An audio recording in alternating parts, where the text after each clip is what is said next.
ವಿದ್ಯುತ್ ಕಂಪನಿಗಳ ಖಾಸಗೀಕರಣವನ್ನ ಖಂಡಿಸಿ ಉಪವಿಭಾಗಾಧಿಕಾರಿಗಳ ಕಚೇರಿ ಎದುರು ರೈತ ಸಂಘದ ವತಿಯಿಂದ ಪ್ರತಿಭಟನೆಯನ್ನ ನಡೆಸಲಾಯಿತು.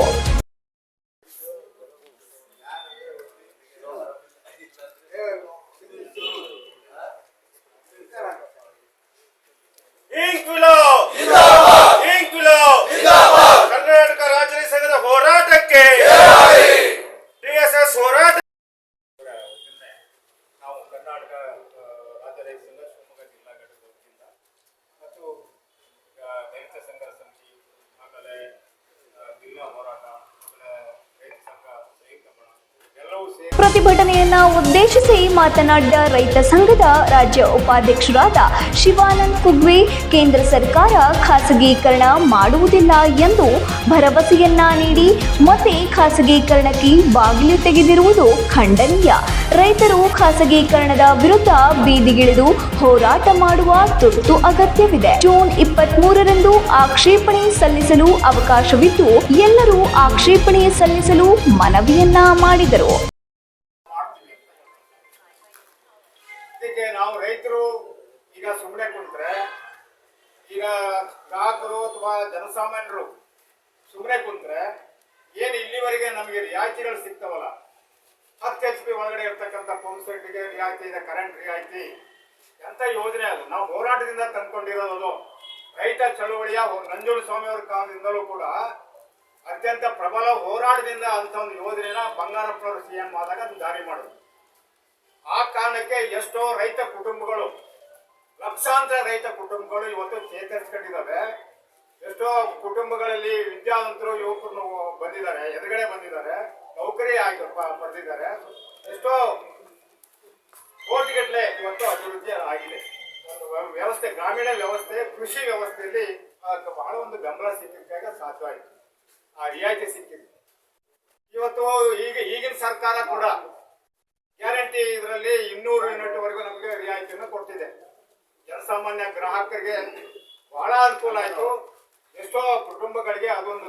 ಬಳಿಕ ಸಾಮಾಜಿಕ ಕಾರ್ಯಕರ್ತರಾದ ಕುಮಾರಸ್ವಾಮಿ ಕೊಪ್ಪ, ರೈತ ಸಂಘದ ತಾಲೂಕು ಅಧ್ಯಕ್ಷರಾದ ಸುಂದರ್ ಸಿಂಗ್ ರವರು ಮಾತನಾಡಿ, ಖಾಸಗಿ ಕಂಪನಿಗಳಿಗೆ ವಿದ್ಯುತ್ ಗುತ್ತಿಗೆ ಕೊಡಲು ಹೊರಟಿರುವುದನ್ನು ರೈತ ಸಂಘವು ತೀವ್ರವಾಗಿ ಖಂಡಿಸುತ್ತದೆ.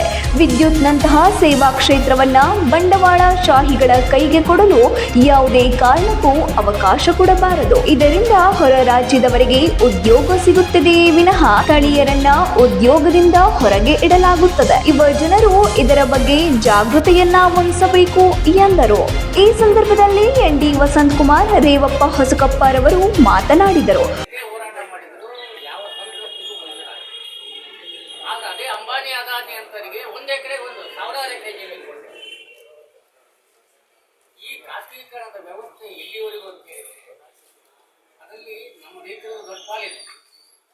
ಈ ಹೋರಾಟ ಮಾಡೋದು ಹೆಂಗೋ ಮಾಡ್ತಾರೆ, ಅದ್ರ ಫಲ ನಮಗೂ ಸಿಗುತ್ತೆ ಅಂತ ಮನೆ ಕೂತ್ಕೊಂಡು ನೋಡ್ತಾ ಇದ್ದಾರೆ. ನಾಚಿಕೆ ಆಗಬೇಕು ರೈತರಿಗೆ.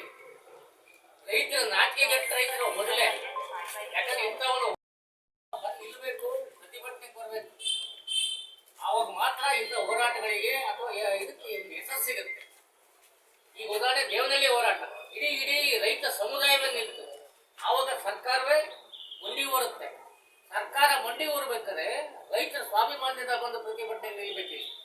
ಬರೀ ಬರ್ತಕ್ಕಂಥದ್ದನ್ನ ಈ ಫ್ರೀ ವಿದ್ಯುತ್ತನ್ನ ಇದನ್ನ ಅನುಭವಿಸೋದಲ್ಲ. ಇದು ಮುಂದಿನ ದಿನಗಳಲ್ಲಿ ಈ ಹೋರಾಟಗಳನ್ನ ಇವತ್ತು ಸಾಂಕೇತಿಕವಾಗಿ ಇಲ್ಲಿ ಪ್ರತಿಭಟನೆಯನ್ನು ಸಲ್ಲಿಸ್ತಾ ಇದ್ದೇವೆ. ಮುಂದಿನ ದಿನಗಳಲ್ಲಿ ಹೋಬಳಿ ಮಟ್ಟದಲ್ಲಿ ರಸ್ತೆಯನ್ನು ತಡೆದು ಚಳುವಳಿಯನ್ನು ಮಾಡ್ತಕ್ಕಂಥ ಹೋರಾಟಕ್ಕೆ ಮುನ್ನುಡಿಯನ್ನು ನಮ್ಮ ರೈತರುಗಳು ಎಲ್ಲ ರಾಜ್ಯದಿಂದ ಮೂಲೆಗಳಿಂದ ಬಂದು ಆ ರಸ್ತೆ ತಡೆ ಚಳುವಳಿಯನ್ನ ಮಾಡ್ತಾರೆ ಅಂತಕ್ಕಂಥ ಮಾತನ್ನು ಕೂಡ ಎಲ್ಲರ ಸಹಕಾರದಿಂದ ಮಾಡ್ತೇವೆ ಅಂತಕ್ಕಂಥ ಮಾತನ್ನು ಕೂಡ ಹೇಳಲಿಕ್ಕೆ ಇಚ್ಛೆ ಪಡ್ತಾ ಇದ್ದೇವೆ. ಇಲ್ಲಿ ಗ್ರಾಹಕರಿಗೆ ತೊಂದರೆ ಆಗ್ತಾ ಇದೆ. ರೈತರಿಗೆ ಸಪೋರ್ಟ್ ಮಾಡ್ತಕ್ಕಂಥ ಸರ್ಕಾರ ಒಂದೇ ಇಲ್ಲ, ನಾವು ಕಂಡು ಇಲ್ಲ. ಕಾರಣ ಏನು ಅಂದ್ರೆ ನೋಡಿ, ಎಷ್ಟೋ ವರ್ಷದ ಹಿಂದೆ ಬಂಗಾರಪ್ಪ ದೃಷ್ಟಿ ಮುಂದೆ ಬದುಕ್ತಕ್ಕಂಥ ಮನುಷ್ಯನಿಗೆ ಉಚಿತವಾಗಿರೋ ವಿದ್ಯುತ್ತು ಕೃಷಿಗೆ ಬೇಕು ಅಂತ ಅವರು ಕೃಷಿ ಕುಟುಂಬದಲ್ಲಿ ಹುಟ್ಟಿದ್ದಕ್ಕೆ ಸಾರ್ಥಕತೆಯ ಬದುಕನ್ನು ಅವರು ಸಾಧಿಸಿದ್ದಾರೆ. ಆದ್ರೆ ಇವತ್ತು ಈಗಾಗಲೇ ಒಂದು ತಿಂಗಳಿಂದ ಟಾಟಾ ಕಂಪನಿಯವರು ಅರ್ಜಿ ಕಳೆದಿದ್ದಾರೆ ಖಾಸಗೀಕರಣಕ್ಕೆ ಅಂದಾಗ, ಯಾವನಾರು ಸ್ವಯಂ ಪ್ರೇರಿತವಾಗಿ ಒಬ್ಬ ರೈತ ನಡೀರಿ ನಾವೆಲ್ಲ ಒಂದು ಹೋರಾಟ ಮಾಡೋಣ, ನಮ್ಮಿಂದ ಏನಾಗಬೇಕು ಅಂತ ಯಾರು ಕೇಳಿದಿರ?